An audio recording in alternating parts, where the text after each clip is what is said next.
నమస్కారం. జై శ్రీమన్నారాయణ. పెంపుడు జంతువులు. ఈ రోజుల్లో చాలామంది ఇళ్లల్లో కుక్కని, పిల్లిని ప్రేమగా పెంచుకుంటారు.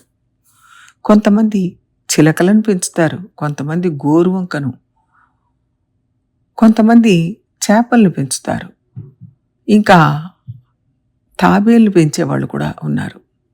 పెంచవచ్చు, అన్నిటినీ పెంచవచ్చు. ఓపిక ఉంటే సింహాన్ని పెంచవచ్చు, పులిని కూడా పెంచుకోవచ్చు.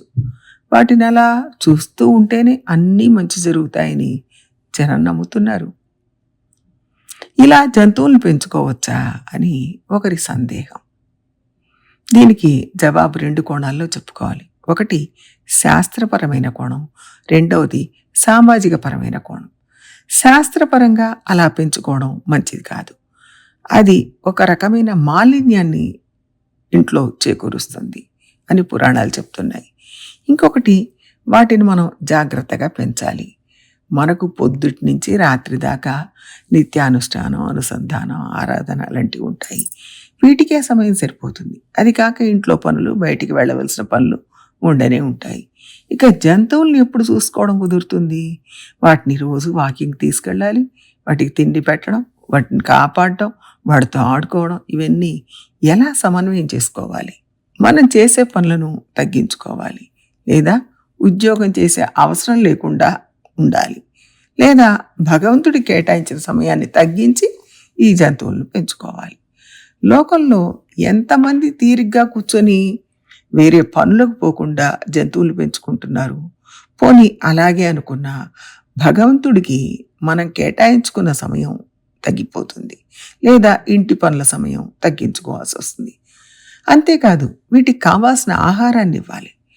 ఒక కుక్క, పిల్లి లాంటివి బయట ఉంటే ఏ ఆహారం తింటుందో అవన్నీ మన ఇంట్లో వాటికి తయారు చేసి పెట్టడం సాధ్యం కాదు, కష్టం.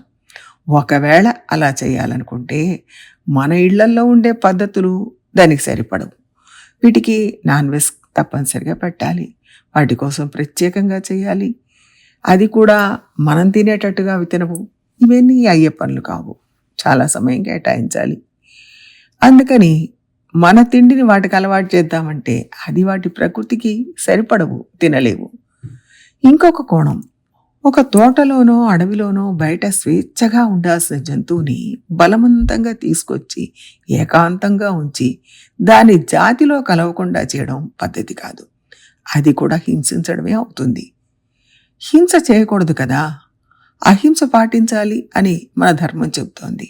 అలాంటప్పుడు ఏ జంతువునైనా అలా నిర్బంధించడం పద్ధతి కాదు. ఆవులను, గేదెలను కూడా కట్టి ఉంచకూడదు, మేతకు పంపాలి అంటారు కదా. చాలామంది ఈ రోజుల్లో ఆవులకు, గేదెలకు స్వేచ్ఛనివ్వడం లేదని, వాటిని రకరకాలుగా హింసించి పాలు తీస్తున్నారని, పాల వస్తువులే వాడడం లేదు, పాలు వాడడం లేదు, పాల వస్తువులు కూడా వాడడం లేదు. కానీ అందరికీ అంత అవకాశం ఉండకపోవచ్చు.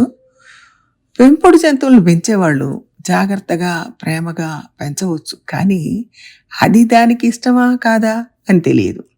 మెత్తటి పరుపుల మీద పడుకోబెట్టవచ్చు, చాలా ముద్దు చేయొచ్చు, అపురూపమైన పేర్లు పెట్టి పిలుచుకోవచ్చు. కానీ వాటి సహజ సిద్ధమైన ప్రవర్తనకు, కోరికలకు ఇది నిరోధంగా ఉంటుంది. దాని జీవన విధానాన్ని బలవంతంగా మార్చినట్టు అవుతుంది. మనం హాయిగా ఉండాలంటే ఎక్కడ ఉండాల్సిన వాళ్ళని అక్కడ ఉంచాలి. శ్రీరామాయణంలో రాముడికి సుగ్రీవుడన్నా, విభీషణుడన్నా అపారమైన ప్రీతి ఉంది. వాళ్లను వదిలిపెట్టడానికి ఆయనకు మనసు లేదు. కానీ మేము ఉండేది అయోధ్య, మీ ఊరు కిష్కింద, మీ ఊరు లంక, కాబట్టి బయలుదేరండి అని పట్టాభిషేకం కాగానే వాళ్ళని పంపించి వేశాడు. వాళ్ళ మీద ప్రేమ లేక కాదు, ప్రీతి ఉంది. కానీ ఇక్కడ ఉండాలి అని బలవంతం పెట్టకూడదు. ఎక్కడ ఉండాల్సిన వాళ్ళు అక్కడ ఉంటే వాళ్ళకు ఆనందంగా ఉంటుంది. మన కోసం వాళ్ళు ఇక్కడ ఒక చట్టంలో బిగుసుకుపోకూడదు. కుక్కకు ఎక్కడ చోటైతే అక్కడ ఉండాలి, పిల్లి ఎక్కడ ఉంటుందో అక్కడ ఉండాలి, కోతి ఎక్కడ ఉండాలో అక్కడ ఉండాలి. అది దానికి పొందికగా ఉంటుంది, దానికి తృప్తిగా ఉంటుంది. మన ఇంటికంటే ఎన్నో రెట్లు సౌకర్యాలున్న ఒక పరాయి చోటుకు మనం వెళ్ళామనుకోండి, ఎప్పుడు పని అయిపోతుందా, ఎప్పుడు ఇంటికి వెళదామా అనే చూస్తుంటాం. అక్కడ పనయ్యాక ఒక్క క్షణం ఉండబుద్ధి కాదు.